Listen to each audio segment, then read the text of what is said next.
Betsperts, what's going on today on your beautiful Tuesday afternoon, wherever we may find you? It's been a fun weekend of Halloween get-ups and all sorts of things. So we've got some leftover outfit accessories going on for both me and Ron. He was Santa Claus, and I believe I was Bob from Bob's Burgers. And we have both got our facial hair still very, very much on our face. How are you doing today, my friend? Yeah, doing well. Last week was not the best DFS week at the Bermuda. We had guys like Russell Knox, Adam Long, Aaron Rye kind of fading on the weekend. I had a lot of Dietrich and Ben Griffin, but just not enough of those supporting players.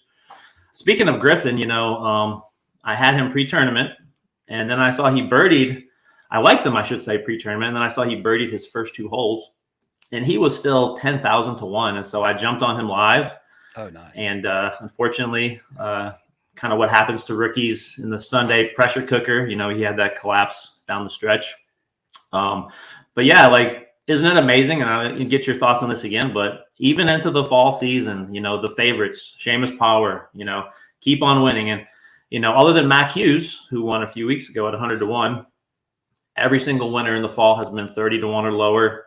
And we're now at 19 of the last 21 PGA Tour winners have been 40 to 1 or lower. So just keeps continuing on. I don't know what to do about that. It's frustrating from a DFS perspective. It's really because it's not my playing style to go to those guys, So I think, especially after the CJ Cup when Rory won, it was like, okay, this was such an obvious play. You got to sometimes just go with it and try and figure out how to build rosters differently, change your player pool up so that you can have those guys in the mix, because it just seems like it's too predictable almost in a weird way right now. And I don't know if it's got to do with the golfers. I don't know if it's got to do with the industry. I don't know if it's got to do with, the people that are doing all the research, but you can be a favorite going into it, but you still have to play 4 good rounds of golf. And golf is such a crazy sport that anything can go wrong, but yet these guys are still absolutely crushing it. So yeah, that week super weird. And that makes this week really tough because you have kind of a top heavy field again. And so, you'd like to think there's value in the middle and then the kind of the longer shots, but do you dare not pick one of the favorites again? So it's, whether you're betting is really hard right now because, there's not much value at the top. No. And that's exactly the thing. I mean, you got two guys that are going to be 10 to 1 odds. If you're going to, I bet so that I can return 10 to 1. So if I'm betting a 10 to 1 Victor Hovland, that is it for me. There's no more players I can put in my betting card. So it's really tough to go that way, especially when there's other guys like Colin and things like that in the field that could change it up for him. And I guess we are at the Worldwide Technology Mayakoba Championship this week, which is out in Mexico at the beautiful El Camaleon golf course. And it's a beautiful golf course. It's a resort style type venue. And we've seen scores in the last 6 years reach -20 at least. So that's what's going on from my side, from a little mini course preview before I hand it over to my man, Ron, to give us the down and dirty at this week's course. Yeah, you know why it's called El Camaleon, right? Because people have to change the way they play in order to play well there. That's a good guess. So somewhat related. So actually related to the environment. So golfers are traversing through 3 different kind of changing landscapes. So you have the jungle, you have what's called the mangrove wetlands, and then you have the scenic oceanfront. So kind of like a chameleon, which is what El Camaleon stands for. It's chameleons are always changing their colors. So kind of always the golfers are changing kind of from one landscape to the other. So another interesting to note here is that many of the holes are further inland, even though this is a coastal course. And so they are protected by trees. And so wind does not have that much of an effect here, especially compared to the Bermuda course last week. And so, like you said, it's a fairly easy course. We go from the shortest course on tour in Bermuda to the 9th shortest course this week. So it does have some similarities to Port Royal from last week. Specifically, we have narrow fairways again, where driving accuracy is really at a premium. And this may be the biggest driving accuracy course on tour. A huge difference here compared to last week, but there is danger off the fairway everywhere. Whether it's the jungle, the mangroves, even they have these kind of like a canal system. 7 holes have water danger. The rough is not that penal, so you do have some room to miss. But if you are kind of one of those wilder players off the tee, you'll be in trouble here very quickly.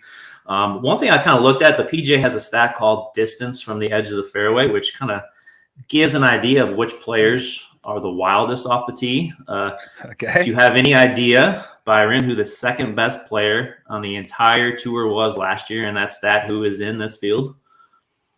I want to say it's Emiliano Grillo, but that's just me just being a homer. Let me take, it's Matt He's Kuchar? won here. He's won here before. So not Kuchar. That's a good guess. Brendan Todd. Brendan Todd. There you go. There we go. And the worst player, I was looking up the worst. Garrett Higa was the worst player, the wildest player off the tee, who's also in this field, who did pretty well last week, had a really good Sunday round. So just kind of interesting to look at that stat. But many players, because of that danger, they choose to club down off the tee and lay up numerous holes thanks to all these trouble areas. You have some dog legs mixed in as well.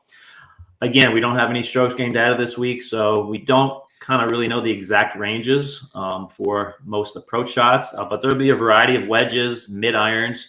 Typically, players are hitting from the same area. Very soft, receptive greens that are kind of among the largest on tour, 7,000 square feet. And by the way, checking the weather, between tonight and Wednesday, the area is supposed to get over an inch of rain, so it's going to be really soft out there. Also, the short game is much simpler this week. You have wall-to-wall paspalum grass. It's much easier to chip from compared to kind of the tight lies on Bermuda or the thick bluegrass rough. Even putting is easier than average. So you have kind of these very slow greens that are very flat. There's not a lot of undulation to them. So kind of tends to neutralize both the good and the bad putters alike. And that's probably why Victor Hovland, he kind of should be called the prince. People calling him the king. I call him the prince of paspalum. And so all three of his tour wins have come on this surface. And speaking to that, I will close with a quote from Victor himself, who said about this course, he said, "My success here has a lot to do with the paspalum greens I seem to putt well at. It's a bit slower than what we see every other week on tour, and I think that has helped me just with where I have grown up in Norway. We have flatter and slower greens there, and that sets up better for me here." So again, we'll get to Victor coming up here. Yes, and Victor being in pursuit of the three-peat, which is something unrivaled on the PGA Tour. So it's going to be an interesting week for him, and let's get right into it. But before we do that, real quick, don't forget Betsperts.com. Go get your monthly subscription there for $1 a pop. You got all the tools out there, all the search engines, all of Ron's PGA Splits type information back behind the paywall there for $1 a month for the rest of the year. You got 2 more months to do that, and go check it out. Get involved there, and hopefully that can help you really, end your season out with a hot streak like my boy Ron has been up to lately. So go check it out, and we will then move into the top of the board here for the DFS slate, which is quite a few guys inside the top 10, the 10K range here. We've got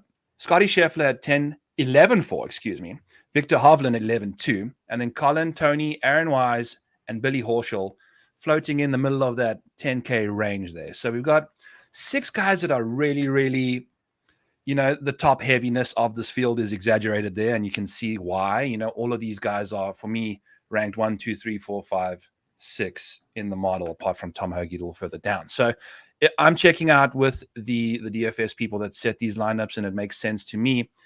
Ron, I must ask you a question. Who are you liking in this range here, my friend? Yeah, so another reason this week is tough for me is all of these players, at least most of them, have really good course history. And I think this is one of those courses where it is kind of a horses for courses, because you see players who are either doing very well here consistently, or you have other players good players who just seem to struggle here. So, but a lot of these players, Scheffler, Horschel, Wise, Finau, they've all played really well here. So for me, just going to the very top here, Scotty Scheffler has now lost with his putter 9 of his last 12 events. I had him in 70% of my lineups at the CJ Cup. So I am well aware of his putting tribulations. Yeah, and then he got that new putter, and he still lost 4.3 strokes. And again, he may turn it around here, but as the most expensive golfer, to me, he's not worth the risk just for that reason alone. If he was priced lower, maybe you take that chance, and maybe obviously you probably would have some ownership leverage, but I just can't do it with him being the most expensive guy. So obviously Victor clearly loves it here. There's something about these tropical courses. Even he won the Hero Open in the Bahamas, which is not a regular PGA event, but he hasn't played a whole lot recently. He did finish in the top 5 in Japan at the Zozo, and so obviously you can't go wrong playing him.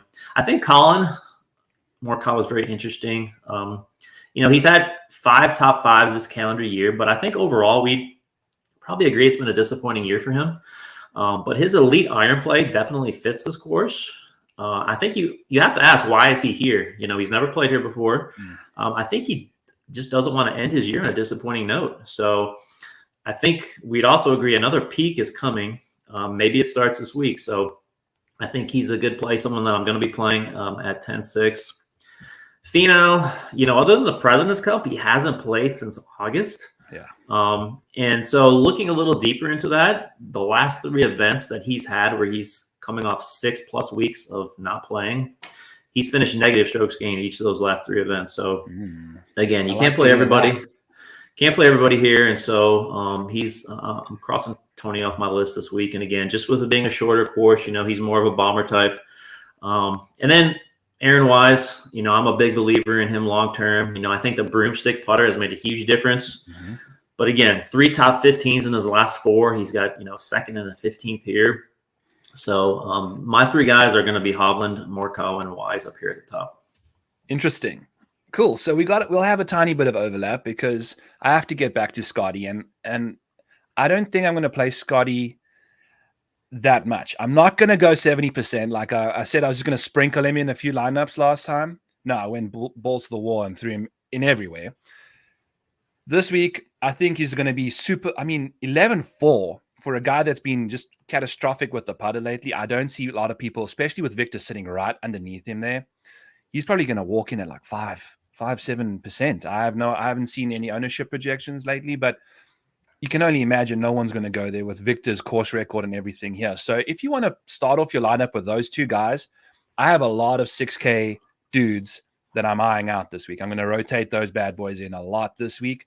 And there's some guys that you've got me on this thing, Ron, about course history guys down in that 6K range that, man, there's been lots of guys that have made like 5 straight cuts at this venue that are in the 6K range. So we'll get to those guys shortly. But Scotty Scheffler's ball striking has just been sensational. So all it takes is for his putter to come right. And you've said these are past bottom greens. He hasn't played on these greens hardly, ever. So that could completely change up the whole dynamic, the feel that he has on the greens. That could change it for the good. It really isn't going to get much worse than what he's doing right now. And the ball striking is going to be there nonstop. So, this guy's off the tee game has been sensational to, the whole year. It's just been fire. And then we get Victor. What are we going to do with him? He's going to be very, very, very, very high owned this week. So you're going to have to, if you got Victor in your lineups, you got to get freaky. Kind of like the mustache I've got going on. I think that's kind of the inspiration for this week is look a little weird, make sure it goes right. So an 8.3. I do feel like it's a little off tilted there, Scott, but we'll get it to a 9 next time. But yeah, I'm a big fan of Victor. Colin, I've decided I'm never going to play him unless it's a major. The short game disability he has just seems to rear its head the most at non-major events. So I'm out on him. Same with Tony. We got to pick our guys. He's played well here before, but that layoff run is just, it seems so long. It's to come to a different course like this and play your best golf. It just doesn't seem like he's going to be doing that. I do love myself some Aaron Wise and Billy Horschel. I've got an outright on Billy Horschel. Billy Horschel, this season, since 2023 has started, he's got like 8 rounds of recorded strokes gained approach, and he's leading the field. And it's been scintillating. He gained like 6.5 strokes at the CJ Cup on approach. Didn't have a single round that was less than 1 stroke gained on approach. We know how good his short game is. We know how accurate he is off the tee. So he's got good form coming into the week. He's going to a course that he's played well at before. He seems like my favorite play in this 10K range, and he's the cheapest of the bunch. So we'll see, because there's guys that I like. There's enough that you can just play the ownership game, but I'm definitely out on Colin. So yeah, just going to be juggling these guys and figuring out who's going to be the leverage play from ownership standpoint and go with them, because I do like Tony, Aaron, and Billy very much so. So we're in agreement there for the first little bit, apart from Scotty, as always. Cool. 9K range. We've got Taylor Montgomery and Tom Hoagie, two very popular players that are just going to be very, very high owned this week at the top of the 9K range here. And then it's rounded out by Mav McNeely, Seamus Power, Jason Day, Emiliano Grillo, and Brendan Todd at the bottom. I'll start off real quick, Ron.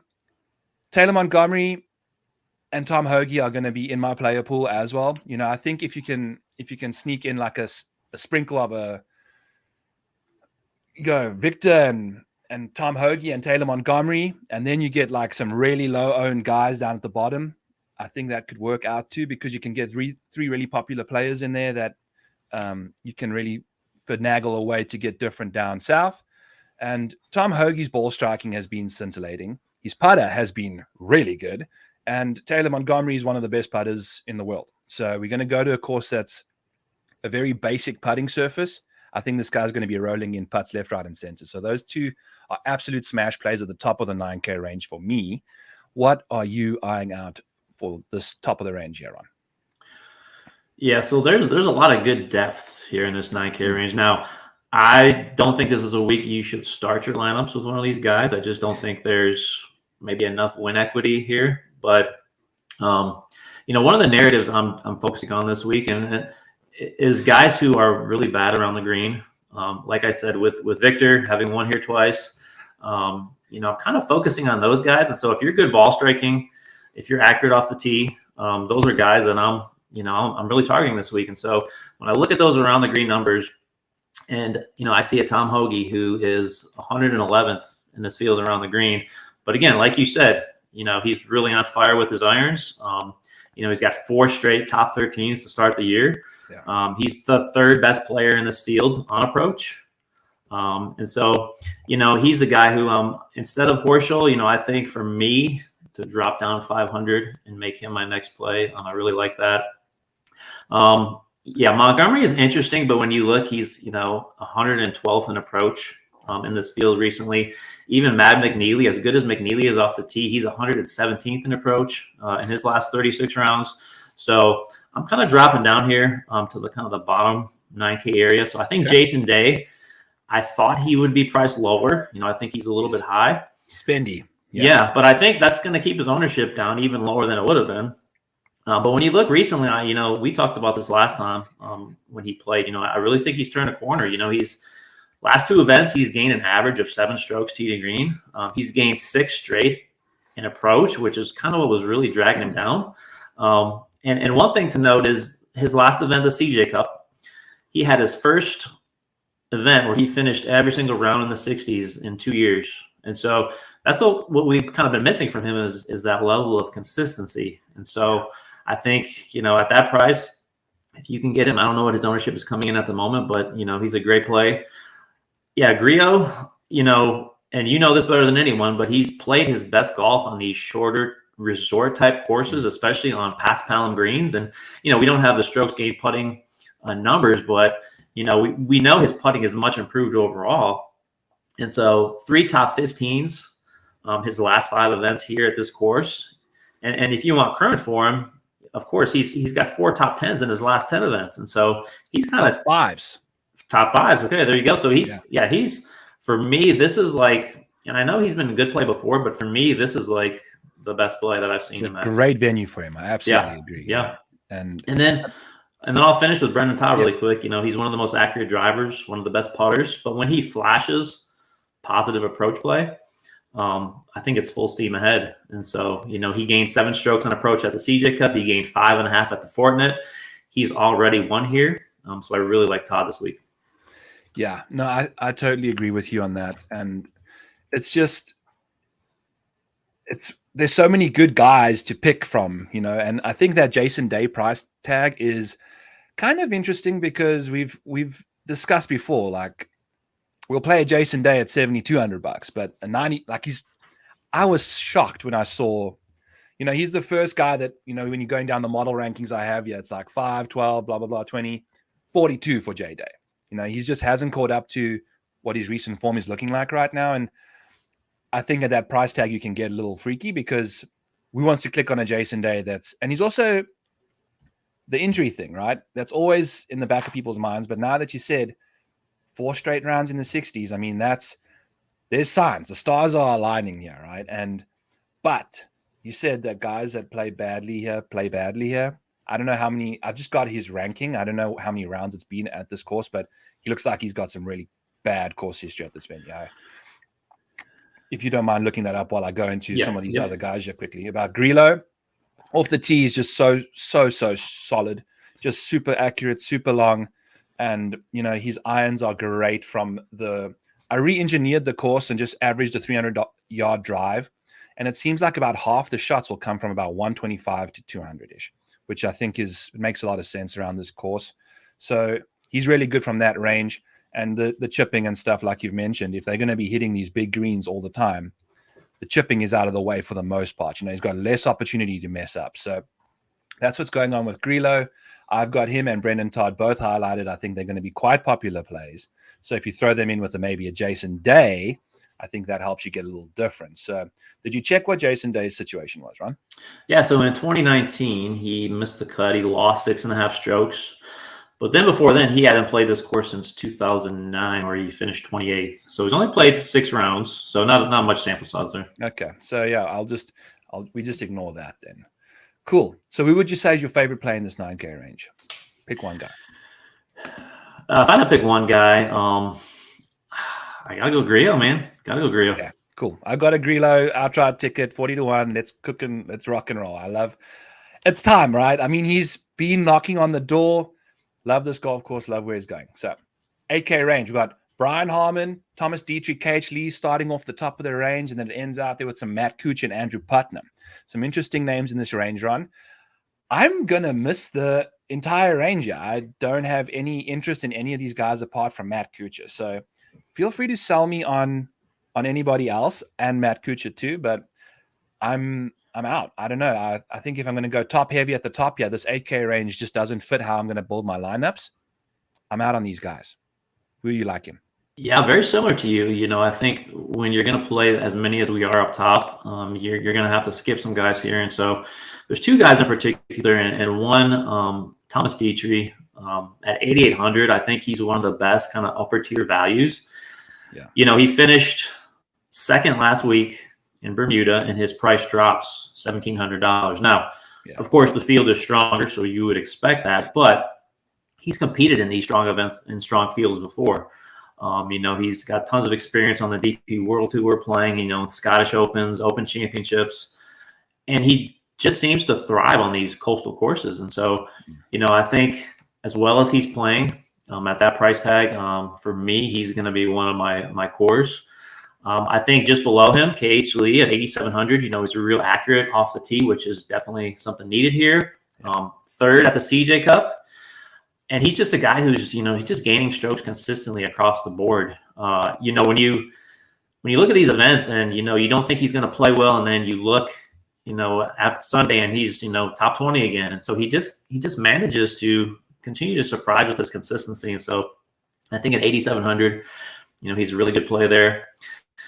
And then for me, there's a bunch of guys here who are some bigger names. You have, Alex Noren, Russell Henley, Keith Mitchell.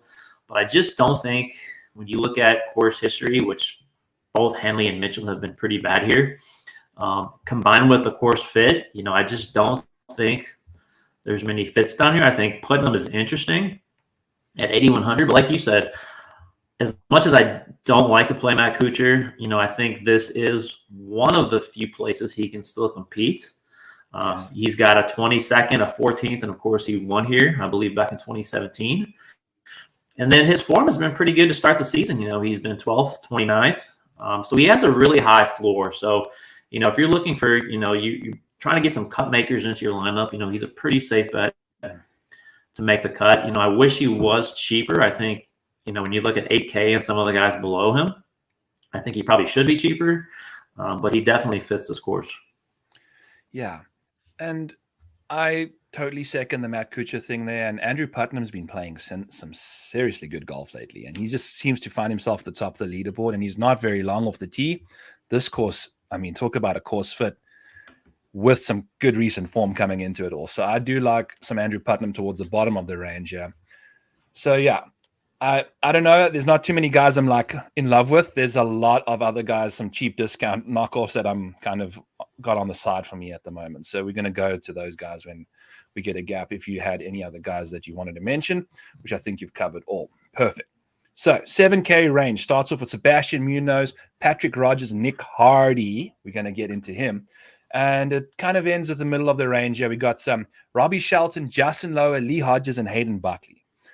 To me, these guys all just offer a lot more at $1,000 cheaper than the majority of that 8K range. So for me, like a Nick Hardy, he's the 5th best iron player in the field.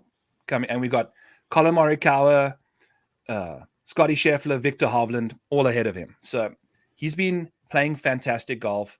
We never got any strokes gained approach data from the Bermuda, but he hit 75% of his greens, which to me, that's enough to tell me that things were going right. He played really nicely on Sunday. The wind out there is chaos, so you never know what's going on. But he has not gained less than half a stroke on approach in the last 12 rounds that have been recorded. That is so very good. You know, it's elite ball striking with the irons there. And I feel at a course like this where his good drives gained is very good. So when he's missing the fairway, he's missing it. But I don't think it's not in the jungle, right? He's not having to chameleon himself out of there. I think he's going to be fine. So we're cool there with Nick Hardy. I love his off the tee stuff. It's okay. But the iron play is just too good to pass up. I grabbed him 80-1 in the outright market. I think if the putter hooks up with irons like that, I mean, whew, boy, we could see this guy tear this course up. So love Nick Hardy at $7,800. And then I've got these 4 guys, Robbie Shelton, Justin Lower, Lee Hodges, and Hayden Buckley. All, you know, kind of very reasonably priced. They all got very decent course history coming into the recent form history coming in here. And Robbie Shelton, one of those guys, he gets to the top of the leaderboard, then he becomes allergic to it. He's got those one random round, he just blows up. He was looking so good after 2 rounds, and then all of a sudden just ate it. So I'm going to go back to him again, especially at that price. He shows you he's got the upside. If he can just avoid that one bad round, go back to him, especially in some showdown. Very volatile player. Justin Lower, 90-1. Bet Rivers, enhanced odds. Let's go Justin Lower. I mean, this guy's been playing very good golf, and he's also not the longest off the tee. This golf course going to nullify that a little bit. And he's one of the best guys from that 125 to 200 yard range in the proximity buckets there. I think he's like top 5 in the field. So baseline-wise. So that's what's beautiful to look at. So love us Justin Lower, yeah, $7,600. Lee Hodges, the last time we spoke about him, he finished T7 at the CJ Cup. Lee Hodges. So, I mean, talk about some awesome form coming into this event. He's had a week off. I don't think he played at the Bermuda.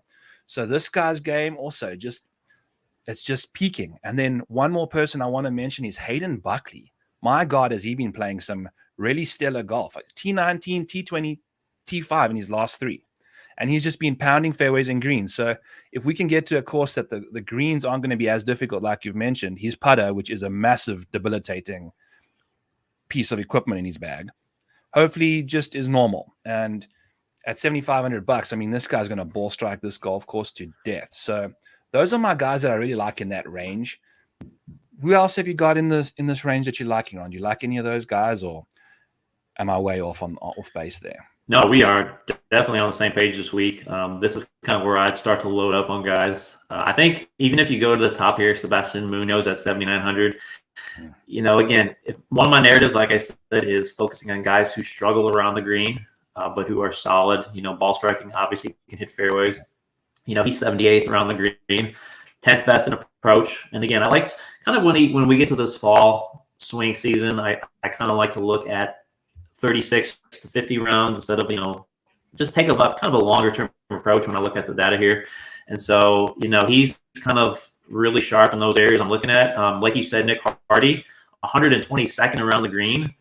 And again, he struggles with the putter as well, but his ball striking has been so good that you just almost have to play him at a course like this. Justin Lower is another one who, you know, when you look at consistency here, he's gained at least one stroke each round in every area, kind of going back for a ways here. And so, you know, you kind of got another accurate player off the tee, pretty big price drop from last week. I think last week he was like 9,300 or something. And so he's dropped big time this week. And he finished T8. T8, yep, and he was Like, there all week, or all around, I should say. And kind of someone I'm coming back to, and accuracy is the name of his game, and that's Aaron Rye at 7,600. Just another consistent guy. He kind of has faded down the stretch here recently in some of these events, but he's making cuts 4 in a row. He was 15th here last year. I really like JT Poston. I mean, people I think are forgetting about him. He was just one of the hottest players on the tour, and he's had his struggles recently. But again, when you take that kind of broader approach, at 7,500, he's got win equity. It's a kind of a shorter course, which kind of fits him better. I think he's going to be maybe even one of my core plays at 7,500. Oh, wow. And yeah, like you said, Hayden Buckley is another guy who fits that struggling short game. But again, I don't think that's going to be as important here with a pass balloon. It's not that tough to chip and to play around the greens here. You got a lot of really no bad lies at this course. That's another thing I read. Kind of coming up in the research is players talk about there's really not a bad lie to be found, and so chipping is just so much easier here. And so I think focusing on these guys, is a very smart narrative to go after.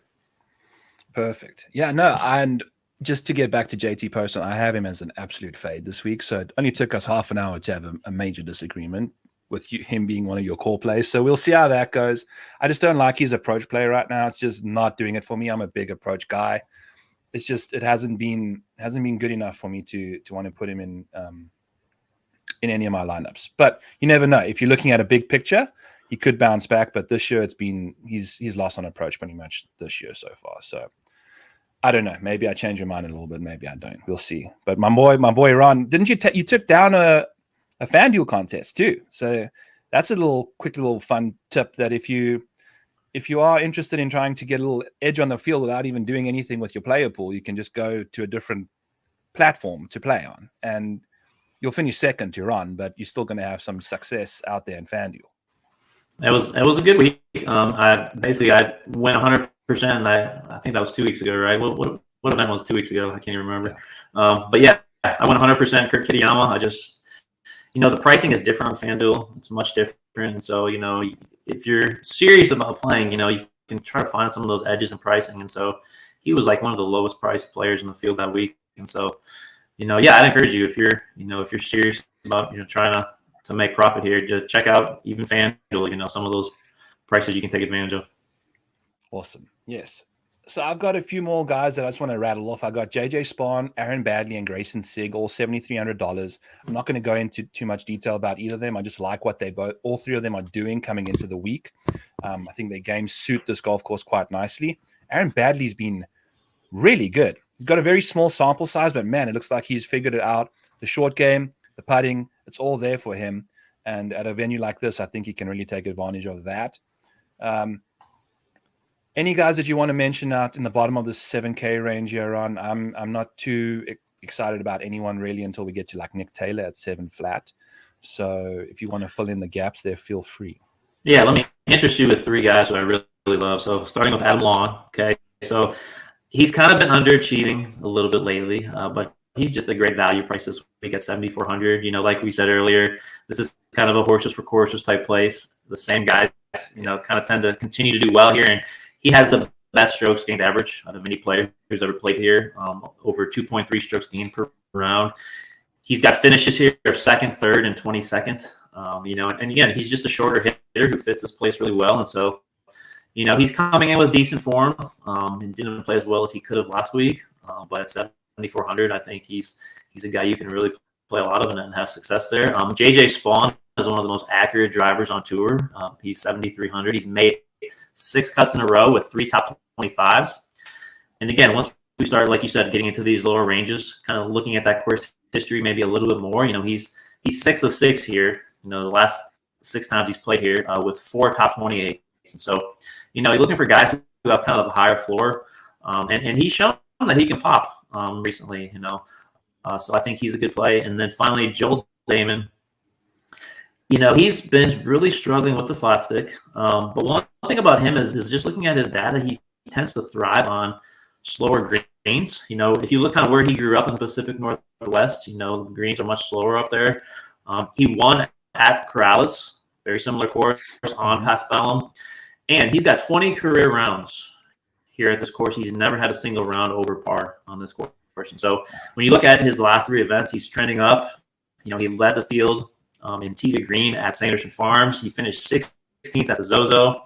One of the most accurate players off the tee. So I think you could do a lot worse than Joel Damon at 7,200. So those are my 3 guys: Long, Spawn, and Damon. Long, Spawn, and Dame. A little quick tidbit on Joel Damon. I checked out his stats, and he's averaging 2.14 strokes gained in round 1 in 5 first rounds at Mayakoba.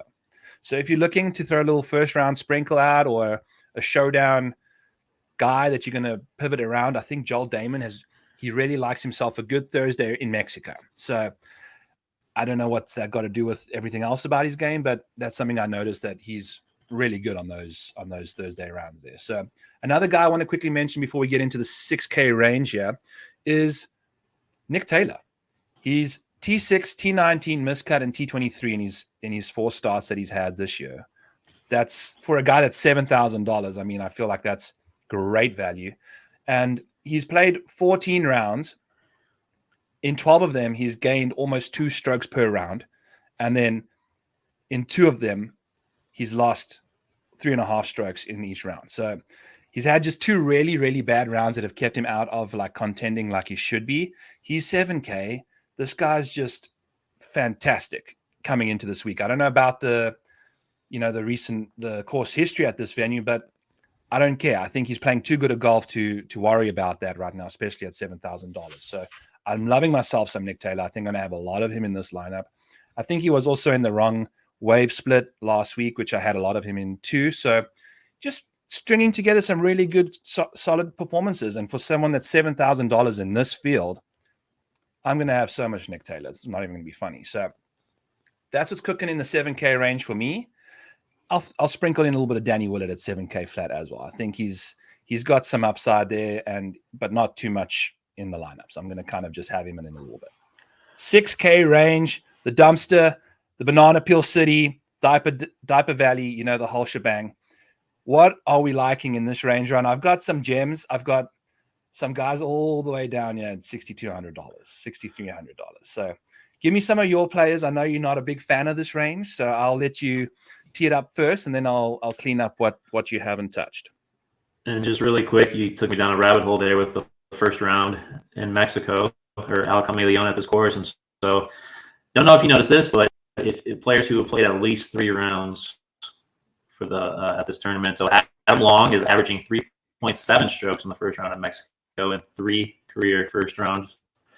Patton Kazire has played here 6 times. He's averaging 3.2 strokes also in the first round. So just a couple other guys, if you're playing a first round leader, Patton Kazire, and I'll just get to him now. I think he's 6,300. He's won here. He's kind of the ultimate boomer bust player, and lately it's been all bust. Like, he's been absolutely horrendous. But again, you just never know. Crazy things happen in the fall swing season. And so at 6,300, a guy who can get really hot, very streaky player. So I like him. But yeah, going back up the top a little bit more, I think Brandon Wu is another guy who, he's another Paspalum player who has had great success on the surface. When you look at his actual finishes on this grass, okay, he's finished 28th at Corrales.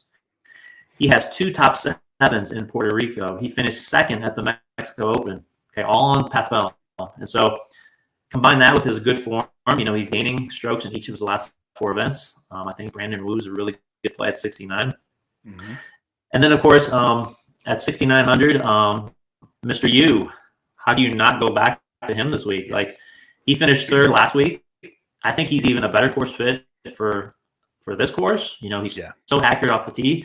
And last week, not really a birdie fest at all last week, but he showed that he can score when he needed to. Mm. And so I think that there's a lot of upside there with him at 6,900. And so those are 2 guys that I really like at the top end here. Yeah, I've got Kevin Hughes, lined up too, but I've got him in orange because that's what tells me watch out for the chalk. Because I feel like we were good to go on him last week.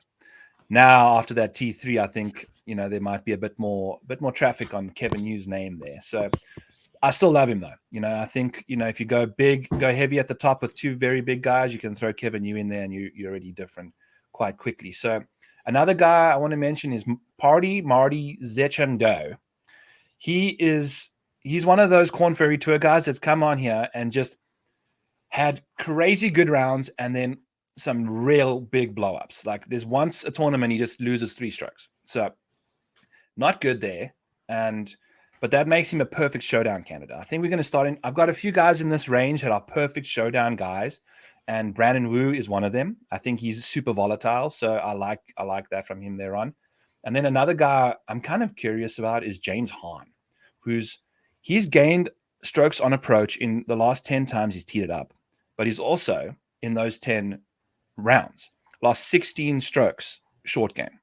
So if we're taking this theory that we have that a bad short game can kind of get nullified a little bit here, I love James Hahn's game. I think, he lacks that distance off the tee. So maybe he can, use that good drive metric to his advantage and kind of nullify, just at least suck a little bit, not a lot on the greens. So James Hahn's someone I like. And then I'm going to just jump all the way down here to 6,700 for John Ha, who at this course has finished T15, T20, miscut, and T25.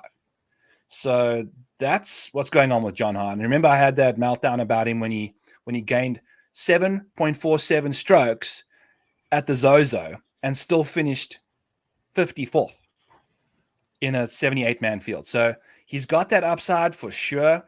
He loves this golf course. I mean, this talk about a course fit for a guy that's in the 6K range. Love some John Ha. And then we get to Danny Lee, who's probably even a better version of John Ha with course history. We got T7, T26, second, T25th, a WD, which he made the cut in, and then a T3. For Danny Lee, I mean, this course history thoroughbred right here, for sure. And then a Ryan Armour guy, I'm $6,500. He's gone 3 miscuts in a T13 in this season so far. But at this venue, he's missed the cut barely. T33, T21, and T55. So I just like him at a shorter golf course like this. He showed that T13 he can really pop when he does. At a venue like this, I'm all for it. Then I got 2 more. Austin Cook. He's $6,300. And he finished T44 last week. He's one of those guys that he's gained strokes in the 6 starts that he made before last week. Missed all 3 cuts. So he was just being on the precipice of making cuts, barely missing them. So I love his game at $6,300. He's also one of those guys that he's got like a little bit of lack of distance off the tee, but accuracy out of his butt. It's there for you if you need it. And I think this course suits him quite nicely. He made his first cut of the season, T44 last week. And then $6,200, we got Philip Knowles. Just a little plotter at $6,200. Based off his Corn Ferry Tour stats, this guy's super, super accurate off the tee. And I think he also made the cut last week at the Bermuda. So those are some guys that I've got my eye on. And I'd be remiss to say I'm not going to have Augusto Nunes in at least one lineup. I can't handle him anymore, but I'm going back to him at $6,200 at a ball striker's paradise. Hopefully, leaving the country, he goes back. He's from, I think, South America somewhere. So why not play him in a place that I'm sure he's super comfortable playing? So Augusto Nunes is another guy, $6,200. He led the Corn Ferry Tour in greens in regulation. If that doesn't help you on this golf course, I'm not sure what does. So yeah, that's what we got for today. Where are we slicing and dicing this beautiful slate, Ron? It's super top heavy, so feel free to close your eyes and swing away. Just really quick, if you just kind of going with the Danny Lee, if you play him and Pat Kazire, I mean, you're talking about ultimate boomer bust there. But really, those 2 players have combined to make 9 cuts in a row here. Okay, so you're talking Danny Lee at 66, Kazire at 63. You can fit 4 upper tier guys if you play both of those with them. So just some interesting looks. Even a Tyler Duncan, I forgot to mention him at 6,500. He's made 5 cuts in a row here. So there's some value down there if you take the time to kind of research those numbers. All right, so let's see here. I also second Tyler Duncan, by the way, especially as a showdown play. He's just got upside for days, and then he just has that one blow-up round when he gets into contention. So definitely play him early on in the week for sure. Yep. Yeah, I mean, we could cut it at 7,500. That's a good range. 7,500. All right. So who's $7,600 or more that you will be playing this week as your favorite play, Ron? So I already talked about Griot, and I definitely will be playing him a lot, but I'm also going to drop down here a little bit to Thomas Dietrich at 8,800. So I just think, he's a world-class player. He's on the rise. He's trending upwards. He loves coastal courses. So Thomas Dietrich at 8,800 would be my top guy up here. Okay. I'm gonna raise you another $1,200 and say Billy Horschel is going to be a guy that I have in at least 50% of my lineups this week. I think I'm going to go big on Billy. Just like we've said, I mean, you can't coming to a venue that he loves, hitting the irons as well as he does. He doesn't hit his irons well for long. So you got to catch that lightning in a bottle, and Billy Ho, it's time to go. So love him up here. And $7,500 or less, Ron. Who's the dumpster darling this week? So I'm going Joel Damon, 7,200. I just think when you look at his game, his last 3 events, he's gained over 6 strokes ball striking each one. The putter has let him down, and like I said earlier, he thrives on slower greens, and so I think it's just going to be really good here for him to just kind of at 7,200, that's way too cheap, and so he also might have the best caddy in the world with Gino Bonnaly, and so those two make a great pairing, and so I really like Joel Damon here at a great price. Perfect. Yeah, we know Joel's not going to be stiffing his caddy like good old Cooch. So we got that going for him as well too. I'm going to go with Nick Taylor at $7,000. I'm obsessed with him right now. I love, I'm trying to harness these guys that have come out of the break and are playing really good golf. That's almost like outside of their baseline curve, but could be their new baseline because you don't know. They've probably put in a bunch of work over the break. Nick Taylor's been one of those guys. So mentioned him enough, spoke about him enough. He's my guy. Absolutely love him. And that is the slate for the day. It's going to be a fun week, Ron. Got another 3 hours of coverage every day, which kind of isn't ideal, but doesn't help to bitch about it because it doesn't. No one from anyone that we tag in those tweets don't even reply back. They don't care. They just want to put the 3 hours of golf on, no matter if we miss the full front 9 of the winners. But I digress. It's going to be a fun week of viewing when we do get to do it, and I believe it's going to be a good week for us on the DFS side too. So anything else you want to mention before we get out of here? Yeah, we got 2 events left after this, so we're kind of wrapping it up. And then we kind of head into, for me, research mode. A lot of stuff to dig into that, you just don't have time during the week. So, but yeah, a couple events left here, and look forward to seeing. It's a great course, El Camaleon. I love it. And so this might be, I heard, the last time they play here. I heard, it's a Greg Norman course, which is kind of interesting. We're, playing on his courses here with the tour, and but I've heard Liv is kind of ready to sign a contract, so this might be the last year we ever see this course. So interesting. That's something that I never even thought of. So yeah, screw Greg Norman. But anyway, I do have one more thing to say. If you can't get your hands on a Victor Hovland outright, I think PointsBet has him to hit a hole-in-one at 66-1. I'm going to have a hole-in-one prop on Victor Hovland this week. He's the best proximity from 125 to 150 yards. We've seen him dunk a bunch of aces on the tour. 66-1. It's the same as everybody else in the field. I mean, he's obviously better than everyone else when it comes to that range. So definitely going to go to Victor Hovland for an ace prop. And that's how we're going to end the show. So thanks for tuning in, folks. Love you for doing that. And we'll catch you guys next week.